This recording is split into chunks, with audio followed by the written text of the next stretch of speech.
Hello and welcome back. Today's lecture is going to be a discussion about Kennedy and his role during the Cold War. Now, remember, in our previous lecture, we had discussed Kennedy's election, and when he was elected to office, one of his primary concerns was definitely the Cold War. He recognized that the world was, in a very dangerous situation, and it kind of had become his focus, kind of to the exclusion of the civil rights movement, at least at first. But the other thing about Kennedy and the Cold War, it's not just that he thought it was important. We also have to understand his insecurities about the Cold War as well. During the election, Nixon really kind of made Kennedy look soft on communism. Pointed out his inexperience in foreign policy, and that really had an effect on Kennedy. And he was concerned that his image was soft on communism, and that's not good for a politician, right? I mean, it's really hard to win an election in America when the public think that you're, weak in any aspect, let alone something as important as standing up to the Soviets. And so that's going to kind of influence his decision making during the Cold War, particularly in the first major foreign policy crisis in his administration, which is going to be the Bay of Pigs. So the Bay of Pigs is in Cuba, and so Cuba has fallen to communism. Right, Fidel Castro was, able to, overthrow the government in Cuba, and initially nobody really kind of knew who he was. We weren't quite certain where his loyalties lie. I mean, everybody kind of knew he was on the left, but they didn't necessarily realize that he was a communist. Once he declared Cuba to become a communist country, he then did what communist countries do. They nationalize the economy, which means they take away private ownership, and a lot of that private ownership of the major industry in Cuba. And part of the reason why the Cuban people wanted to be communist was because American businesses owned the sugarcane plantations and the hotels and casinos in Cuba. Cuba before Castro was kind of this like playground for the rich and famous. It was beautiful. There was all kinds of wealth, but the problem was the wealth was kind of being extracted by foreign powers, and the average Cuban wasn't, benefiting from that much. There were some people that definitely were. Well, Castro, when he took over, he nationalizes industry. He kicks out all the American interests, and then starts land reform and giving peasants land that used to be owned by the wealthy people all throughout Cuba. And this will, just like every communist takeover ever, the first few years of this, it's great for the Cuban people. The Cuban people are going to love it.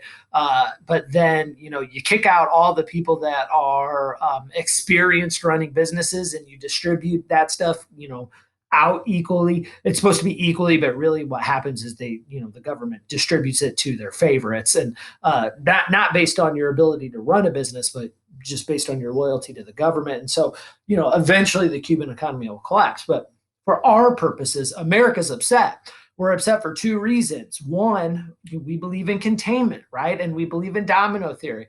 Well, now there's a communist country 90 miles off the shore of America. That puts us and all our neighbors in threat. So we can't allow Cuba to stay communist, or at least we believe Cuba remains communist for a very long time, and it doesn't really hurt America. But we believe at the time that this is a threat, and communism is potentially going to spread all across our continent, and that puts us directly in danger. And the second thing that we're upset about that we can't let stand is the idea that American businesses, they have invested a lot of money in Cuba. They were making a lot of money in Cuba, and that stuff just got taken for us. So this happens during the Eisenhower administration.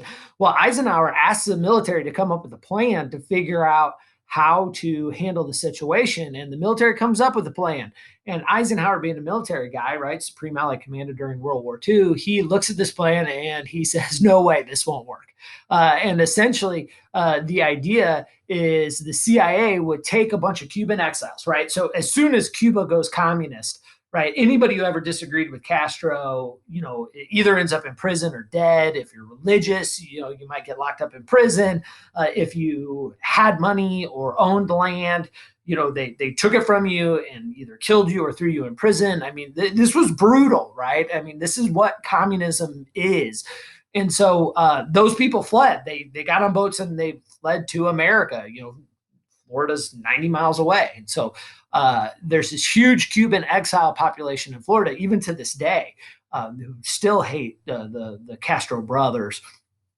Fidel is dead today. But so the Cubans flee, and so we've got this large population of Cuban exiles, and the CIA is going to equip them with machine guns and small arms, train them for a little while, and then under Eisenhower's the original plan, America was going to paint some planes to disguise them so they don't look like American. We don't want to be involved directly. We don't want to get caught being involved directly. We are involved directly, but we don't want to be caught being involved because that might bring in the Soviet Union, and that would escalate and potentially, World War III or nuclear war or whatever. And so we're going to paint our planes different colors to hide them, the fact that they're American, and then provide air support.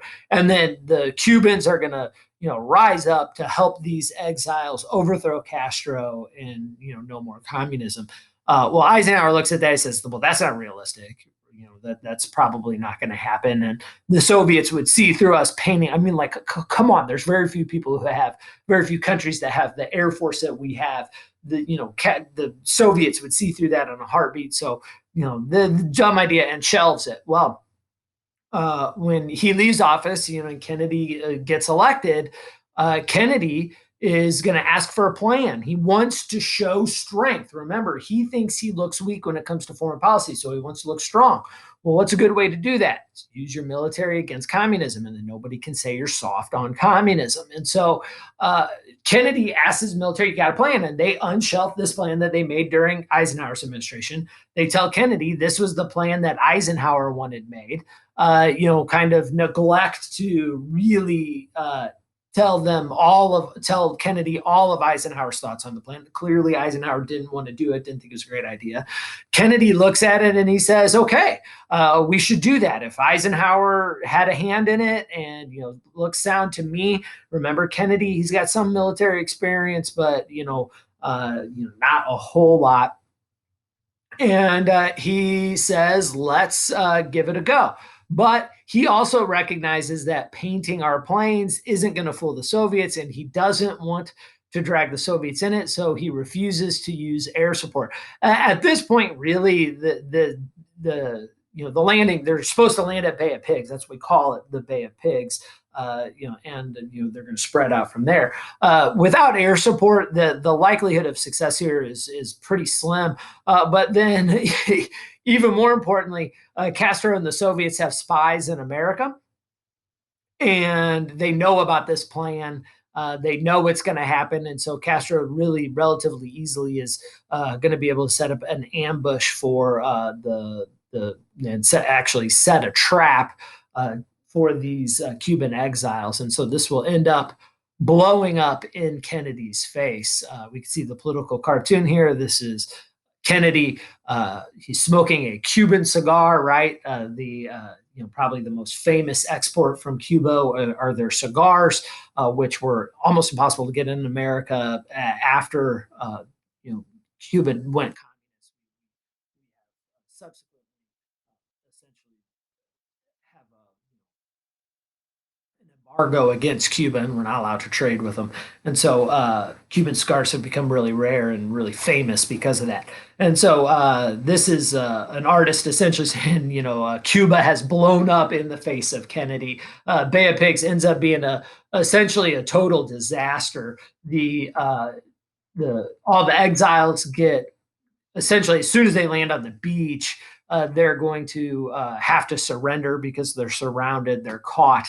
At this point, Kennedy doesn't want to abandon them. We really have set them up for failure here. We recognize that. And so the Cuban and Castro and the Cuban administration essentially say, you want to back you got to pay us. And so we end up paying about $53 million in food and supplies to be able to get the exiles back. This is, really going to bring about some questions about Kennedy's leadership ability. But one of the things that he does do really successfully here is he admits he owns it. He just says, hey, look, buck stops with me. I think this is a thing that politicians really don't do very often. I can be critical of Kennedy sometimes. He treats women in an appalling way. He makes some I think pretty serious political mistakes.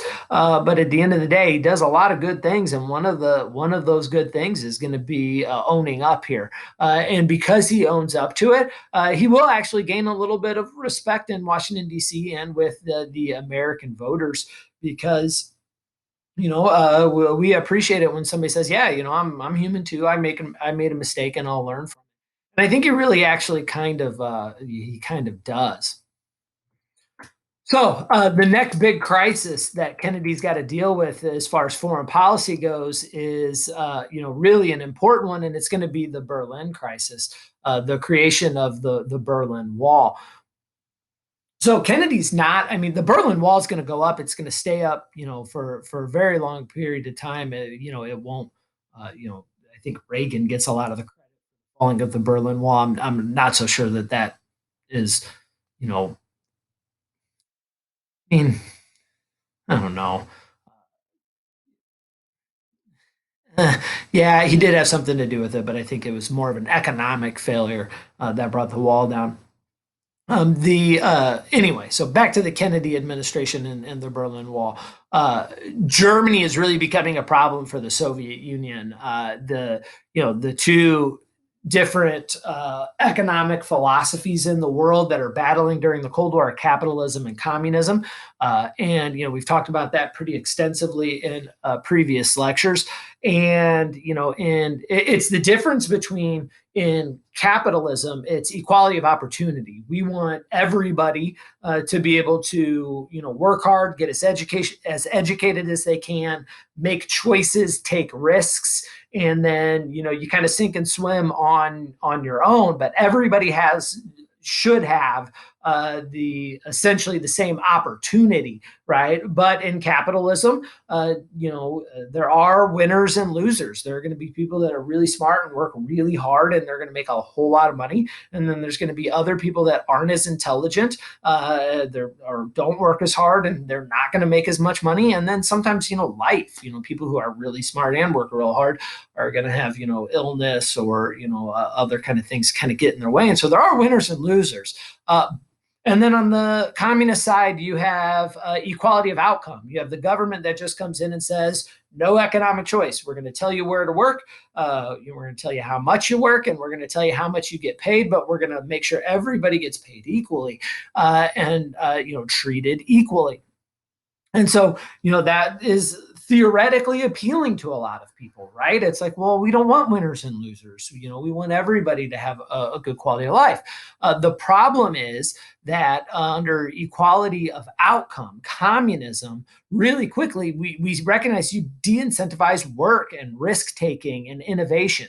Why work harder than the person next to you if you're not going to get a raise for working harder, right? And if you don't work hard, you don't produce as much goods. And if you don't produce as much goods, there's shortages of those goods, right? If the government decide what gets made, the government definitely has a different idea of what should be made than people do, right? People want toothpaste, toothbrushes, toilet paper, food, right? Well, what's the government want? Well, they want food, but then they want tanks and trains and planes.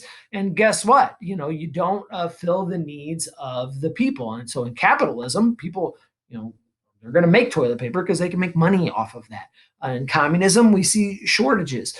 We see people that are in the communist system that are, unwilling to go to school for half of their life to become doctors because you're not going to make any more money being a doctor or an engineer. And so healthcare in communist and socialist countries, everybody gets healthcare, right? I mean, that's the perk of communism and socialism. Everybody gets it, but you're going to have a shortages of doctors and supplies and things like that because there's no money to be made. And so, I wouldn't have gone to college if there was no economic benefit for me having gone to college. And so, I'm a teacher. And so there's going to be shortages of that under a communist system. And then, you're going to find that there's less innovation in the communist system. Like, why take a risk and try and develop a new product and spend all your time doing that if you can't economically benefit from that? And so you don't see newer technologies coming out of communist or socialist countries unless the government has decided they want to pursue that technology. So, right, in communist example is the Soviet Union. They valued the space race, and so they were able to, until America got serious about it, they were able to make some pretty serious advancements there. But they didn't, value other areas of technology, and so you see in America there's way more technology in the capitalist countries because individual entrepreneurs are thinking of every single way they can get an advantage in the economy. And so you see all kinds of new technology. In the communist system, the government has to be the one in charge of that. And so there's going to be far fewer advancements in technology. And Germany, these differences are on the world stage for everybody to see, right? When half of the country is capitalist and the other half of the country is communist, really quickly, we see that the standard of living on the capitalist side is way higher than the communist side. The capitalist side, they're thriving. People are making money. There's a strong middle class. People are getting rich. Brand new technologies. On the communist side, you can't get toilet paper. Right? I mean, it's terrible. And then all of a sudden, in the city of Berlin, right, it's even more apparent because it's a tinier area. And so the western side's capitalist and the eastern side's not. And if you're a doctor, which side of that city are you going to live on? Are you going to live on the communist side, on the eastern portion, where you're not near, you're going to have to get this massive education, but not be able to really make any money, or walk across the street to the capitalist side in the West, where you'll actually get paid for all those sacrifices you made. What are you going to do? I bet you I know what you're going to do. You're going to go to the capitalist side. And so all of a sudden in Berlin, all of the people of ability, right? The people that have those, highly skilled careers, the engineers, the doctors, the lawyers, the educators, the people who really made sacrifices and invested time into learning a skill, they're going to flee the communist side and head to the capitalist side. Meanwhile, the people that really benefit the most from communism are the unskilled labor. Right? It's like, well, I used to in the capitalist system not have a very good job, but now because they're redistributing, rich people's money, I'm making a little bit more. I'm getting health care, even though the doctors are fleeing under the old system. I had to pay for that out of my pocket, and so I'm going to stay. And so what you have is the low skilled workers stay in the communist side. The high skilled workers flee to the capitalist side. And the Soviets can't have that. The system is falling apart. The only way communism works is if the government takes from the high skilled people, right? The people that are the business owners, the doctors, all of those people that whether it's money or services that they're providing, they've got to take from them to give to the people that have the low skill jobs, right? That aren't providing those services. So if the people here flee, then all of a sudden things get really bad for the low skilled people as well. And so the communists can't have that. So what they do, they build a wall to try and keep in the high skilled workers because they're fleeing. And so this becomes a really serious problem. Now, the communists won't admit that, because if they admit that, they admit that the capitalist system is better than the communist system. And so, what they'll say is, well, we're building the wall to keep out capitalist infiltrators, right? The reason that our system isn't working out the way we thought it would, because by this point, the world is starting to see the flaws in communism and socialism. And so, what the Soviets are saying, whoa, that's not because our system is flawed. That's because capitalists keep coming in and sabotaging us. So we're going to build this wall to stop it. And so, the wall gets built to prevent these people from fleeing, and really to the world becomes a symbol of communist oppression. I think this is the thing that since the walls come down, that the world has really forgotten, right? I think there's a move in the world today towards socialism and communism in a lot of areas, because we have very bad institutional memories about how atrocious, these two philosophies really have been throughout time. Now, maybe I know that there are people that are branding democratic socialism as something different. I don't know if that's true, but historically, these two political philosophies in their original form have been wildly oppressive and really haven't worked out economically either. And so the wall becomes a symbol of that. JFK comes in, and he can't really come in and say tear down the wall. That's not possible. Remember, he's trying to do all kinds of other things. He doesn't want to start a war. He's not going to start a war over Germany, because that would just be devastating to Europe and to the world. It might start a nuclear war, so he can't do that. He's trying to reduce the global amount of nuclear weapons, and the Soviets have to get on board with that. And so he doesn't want to upset them too much. So what he does is he goes to Berlin, and he gives a very famous speech. If you want to listen to the speech, I've attached it to the PowerPoint. I put that up on my website, so feel free to listen to it sometime. You can find it on YouTube. Very famous speech. As a matter of fact, they make T-shirts about it now. He gives the speech where he essentially comes in and just announces his solidarity with the people of Berlin, East and West. And he says very famously, "Ich bin ein Berliner." The people make fun of that. They call it. They say the jelly donut speech. That's bogus. That's not accurate. So a Berliner is a type of. There's a jelly donut that gets a nickname as a Berliner, but he's not saying I'm a jelly donut. He is actually saying I'm a Berliner just like you. We're all Berliners, which means we're all in the same place fighting communism together, and we're here to support you. It's the reason people say that he messed up and said I'm a jelly donut is because of the translation. Yes, there is a type of jelly donut called a Berliner, but a Berliner is also a person from Berlin. It's just like a bear claw, right? We all know that there's a donut out there called a bear claw. Is it actually a bear claw? Well, no. And so you can use that one word bear claw to mean two different things, the donut or the actual claw of a bear. And so Kennedy does say it right. Every time I see the t-shirt, so I giggle a little bit. So he comes out, and this is wildly popular. I mean, people are going to love this. They're going to love the idea that he's standing up to the Berlin Wall as a symbol of oppression. Now, the Berlin Wall itself essentially got built overnight. The Soviets bring in military support. They don't really tell anybody that it's going up.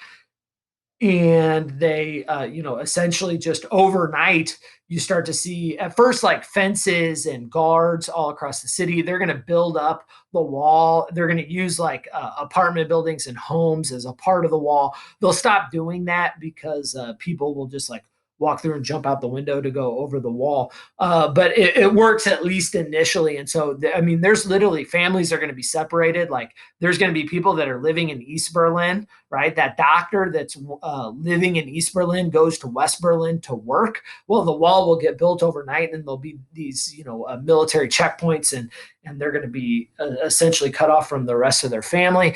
People are going to freak out. And so when the wall first goes up, it's not defended nearly as well as it is later on down the line. And so people are going to dig tunnels underneath. In some areas where there are buildings close to the wall, people are getting on the roofs of the buildings and just jump over the wall. They're going to do their best to flee. Eventually, once the wall gets really built up, it becomes just devastatingly hard to get past. Now, it cuts the city in half. It doesn't cut the entirety of Germany in half. So you could go out to the German countryside, and in some parts it's just a barbed wire fence, or there's just patrols or something. But it does make it very difficult for the people in East Berlin to escape to West Berlin. By the time the wall's completed, it's really two walls. There's going to be one big, concrete wall, and then a sand pit, and then another concrete or barbed wire wall. Barbed wire on top, guards in between. It's a sand pit because if you walk on it, people who get over the first wall have to run across that sand pit. It's got landmines in it, so if you step on it, kaboom! But the sand pit makes it easier to track footprints, so they can, you can't hide as well. There's going to be patrols with dogs in the area as well, searchlights. It's going to be very, very difficult to get through. There are gates, and so some people will, government officials and stuff will be allowed through. The most famous gate is going to be the Brandenburg Gate. That'll be important when the Berlin Wall actually falls. But it really becomes this symbol of oppression, and Kennedy is the guy that stood up to the Soviets during this time. Now, the next major event that is going to challenge the Kennedy administration is again going to have to do with Cuba and the Cuban Missile Crisis. So, hold on just a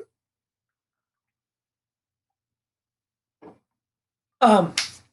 The Cuban Missile Crisis is, you got to understand that the Soviet Union thinks that Kennedy is weak. He backed down after the Bay of Pigs. And once he backed down after the Bay of Pigs, we know what George Kennan from a previous lecture said in Article X, the X article, about Soviet motivations, that the Soviets, when confronted with force, generally will back down. But if they sense weakness, they're going to apply pressure. And so they sense weakness in Kennedy. He's young, back down to Bay of Pigs. And so they're going to take advantage of that. They're upset at the West because we have nuclear weapons in Turkey that are, can hit the Soviet Union. And so we have the advantage in the arms race because we have, missile bases in Europe and can reach the Soviets relatively easily. And the Soviets don't have anything as of yet that can reach the United States. Eventually they'll get ICBMs and we'll be able to reach the United States. But at this point they can't. So we have the advantage. Well, they want to mitigate that. And so they want to put nuclear weapons in Cuba. And so, Castro wants that as well because America has already proven that they're going to try to overthrow him, right? There's assassination attempts as well. And so he wants to protect himself. Well, what's a great way to protect himself? Make sure he's got nuclear weapons. And then all of a sudden now the United States won't mess with them because if they do, the consequences could be too high. So Castro agrees to have nuclear weapons sent to Cuba. And they're going to be able, the Soviet Union's going to be able to successfully sneak some nuclear missiles into Cuba. Now, just having the missiles, you still have to have missile sites built to be able to launch missiles. And so the Cuban government starts to, with the help of the Soviets and Soviet advisors, starts to build these missile sites. And so they're shipping in all the stuff they need to build the missile sites, which takes a long time to do. And American spy planes catch them. We see the missile sites being built. And all of a sudden now, the Kennedy administration is going to be tested in a larger way than it's ever been tested before. This is a big deal because clearly the United States does not want these nukes operational in Cuba. And clearly the Soviet Union, it really wants them. And so the two superpowers are going to get closer to war than they have ever been. And it's going to be the closest that America has ever come to nuclear war, and we get really pretty close. The whole thing takes about 13 days, to play itself out. And so the Kennedy administration is really kind of unsure of how to proceed. There are people this is why it's so close to nuclear war. There are military guys that are saying we need to attack the Soviet Union right now. And we need to attack them with nuclear weapons. And so there are literally people telling Kennedy, we need to strike first, and just wipe them off the map. The Soviets most likely would be able to retaliate. It would be more difficult. They've got to use long range bombers, and it's going to be a very difficult thing. But the military advisors are saying, this is what's going to happen. We might as well strike first. And there are other people advocating the opposite of that. There are going to be people in the administration. They're going to say, no, we can't do that. No nuclear weapons. We're just going to have to tolerate this gun at our head. And so the Kennedys, really John F. Kennedy and his brother, who's the Attorney General, Robert Kennedy, who's his closest advisor, those two are, they're put in a position that very few American presidents have ever been put in. I mean, this is scary, scary stuff.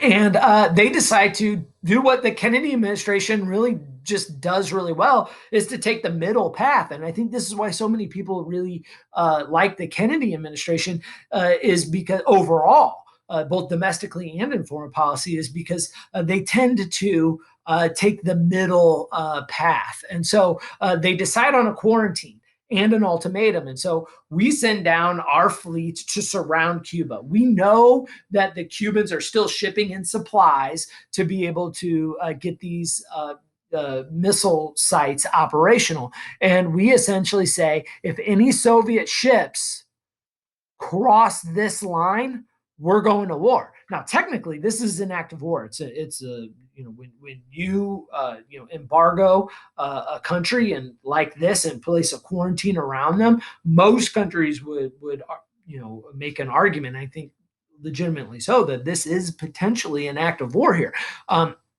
But he doesn't want it to escalate to actual all-out war. And so he says, look, we can't allow this to happen. We don't want to go to war. But if any of Soviet ships cross this line, we are going to sink them, which then, would lead the Soviets to feel like that they have to retaliate. This is a huge risk. There are literally ships on the way. We're watching them, and they're not backing down.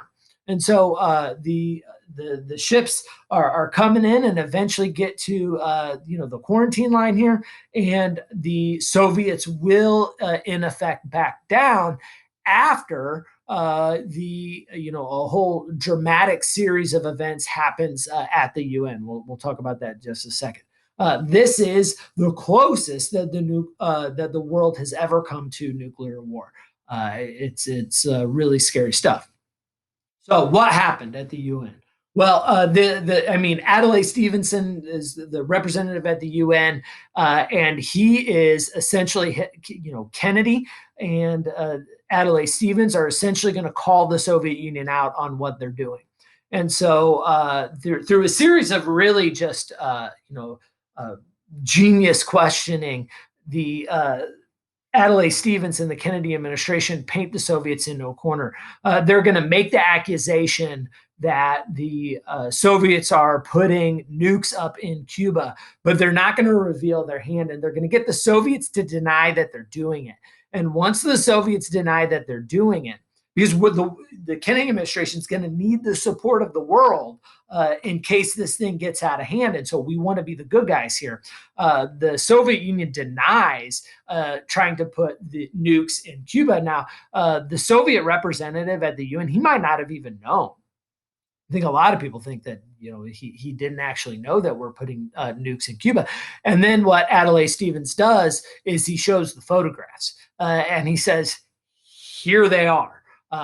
These are, this is indisputable evidence that the Soviets are building nuclear missile sites and that they're the aggressors here. And this is really going to, one, unite the American people behind Kennedy, even though the American people are terrified here because this is a very scary time. Schools are practicing duck and cover. You see a bright light, hide under your desk. Like, that's going to save you, make you feel better, right? But the Kennedy administration, Adlai Stevens pointed out, and they have their gotcha moment. And when they have their gotcha moment, what ends up happening is the Soviet Union recognizes that the support's not on their side. And Khrushchev, the guy that's in charge in the Soviet Union, he recognizes that he wants to back down, but he's got hardliners in the Politburo. So that's like I mean, it's not Congress, but it's like the Soviet version of Congress. It's the party leaders. And he's got to try and back down, but he doesn't want to lose face with the more hardline people in the Communist Party in the Soviet Union. And so he's going to reach out through foreign diplomats to the Kennedy administration. We have no official contact with the Soviet Union. Our president can't pick up and call Khrushchev on the phone to talk out their problems. We have cut off contact, all diplomatic contact with the Soviet Union. And all of a sudden, a foreign diplomat shows up and essentially sneaks Kennedy a secret message that says, "Look, dude, I want to back down, but I got to save some face here." And I need you to make some promises. And one of those promises is to pull your nuclear weapons out of Turkey. Well, Kennedy, all of a sudden now, what's he going to do? There's no way to prove that this message actually is coming from Khrushchev. Khrushchev's going to keep his words. And the ships are coming. The ships are coming, and if they cross that line, we might be going to war.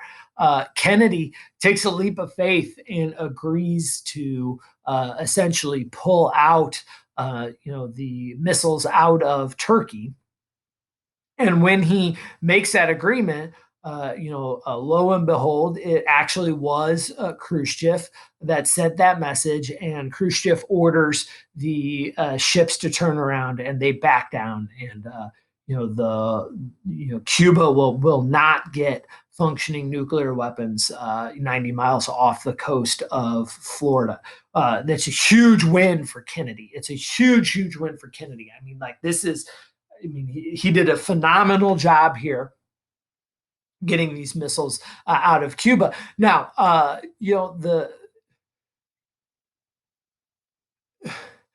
Khrushchev, I think when we look back and the historians are looking at, kind of some of the internal documents in the Soviet Union, I think there's a lot of people that believe that Khrushchev, if, anybody would have stood up to him, that he was most likely going to back down in this situation. I don't know that I believe that. Well, one, I think that Kennedy didn't know that at the time, and he stood up to him, which was a really tough thing to do.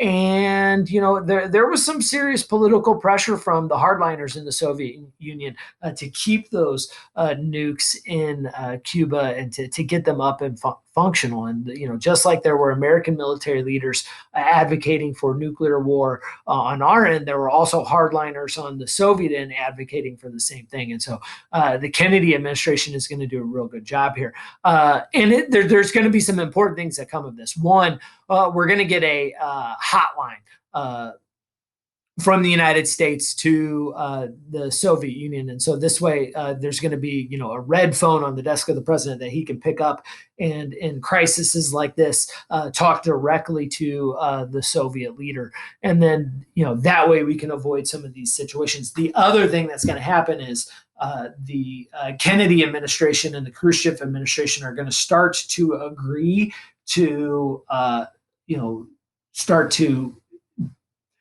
limit the arms race. They both recognize that there's just too many nukes out there, and this kind of situation is getting to become absolutely too dangerous. And so the Cuban Missile Crisis will probably be the pinnacle of Kennedy's foreign policy success. Ultimately, it will lead to, like I said, the establishing of a hotline between Moscow and Washington, D.C., the part of the limiting the arms race is we're going to agree to stop atmospheric testing of nuclear weapons. We're going to stop blowing them up above ground. We're going to limit it below ground, which less radiation, a little bit less scary. Eventually, we'll get rid of that too. But for the meantime, no limits on underground or underwater testing. Now, the next part of Kennedy and his foreign policy is going to be the escalation in Vietnam. And so huge Kennedy success with the Cuban Missile Crisis, to what a lot of historians, kind of paint as a failure, which is escalation in Vietnam. I don't know that I agree with that. I think the escalation in Vietnam is just an inevitable evolution of domino theory and containment policy. The there We're going to see in Vietnam there is essentially a civil war brewing between the communists and the nationalists. And the communists are led by a guy by the name of Ho Chi Minh in the north. And that's where it's based out of. And then Vietnam is being controlled by the Diem administration. That's the powerhouse in the South. And Diem's just a bad dude. And so there's a lot of resentment in the people of Vietnam against Diem and his administration. This is one of those bad guys that we're going to support just because he's not a communist. And so we start to see all throughout the South resistance to his administration. And it was becoming clear that Diem has to go. And, one of the biggest problems was Diem, very strong Catholic. He's going to be persecuting the Buddhist monks in Vietnam, essentially tearing down their temples and throwing them in prison. And the Buddhist monks are going to be protesting that. This is an artist rendition of a monk on the streets of Vietnam practicing what's called self-immolation. They essentially just sit down in the streets, douse themselves with gasoline, and light themselves on fire to protest the way that the monks are being treated. I mean, think about how bad you have to be treated before people decide to protest the way you're treating them by lighting themselves on fire. And so, this is appalling to Americans. And so, this is a guy we support, and people are doing this. Like, we don't understand this as Americans. And, it doesn't help that, Diem's sister-in-law at a party starts joking about barbecue monks. I mean, it's really going to alienate Americans. And it's not just the monks that are being persecuted. Diem's friends are enriching themselves by essentially, taking over all of the good land and hoarding it for themselves. And Diem's just very corrupt. And so essentially what's going to happen is Kennedy's going to give up on Diem, and when he gives up on Diem, some dissident Vietnamese generals, some people that don't like Diem, are going to ask if they can essentially overthrow the Diem government. And so what will happen is the U.S. essentially promised that they wouldn't interfere, but on the contingency, and remember, America is the one that is funding the government. And so the United States comes up, the generals come up with a plan, but America comes up with a plan to get Diem out.